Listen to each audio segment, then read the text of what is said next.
বিশ্ব ফুটবল নিয়ন্ত্রণ সংস্থা ফিফা এবার তাদের নিয়মে পরিবর্তন নিয়ে আসতে যাচ্ছে, এবং সেটিও প্ল্যানটির মতো গুরুত্বপূর্ণ এক জায়গায়।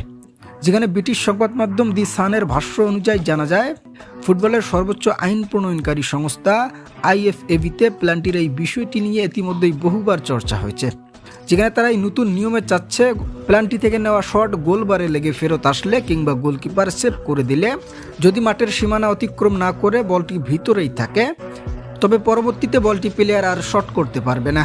প্ল্যানটি থেকে একবারেই মাত্র প্লেয়াররা শট করতে পারবে, যেমনটা ট্রাইব্রেকারে ঘটতে দেখা যায়। তবে এ নিয়ে এখন আলোচনা চললেও নিয়মটি শেষ পর্যন্ত কার্যকর হবে কিনা তা নিয়ে কোনো তথ্য পাওয়া যায়নি গণমাধ্যমগুলোর কাছে। তবে আন্তর্জাতিক গণমাধ্যমগুলোর দাবি, যদি নিয়মটি চালু হয় তবে তা আসন্ন 2026 বিশ্বকাপেই দেখা যাবে।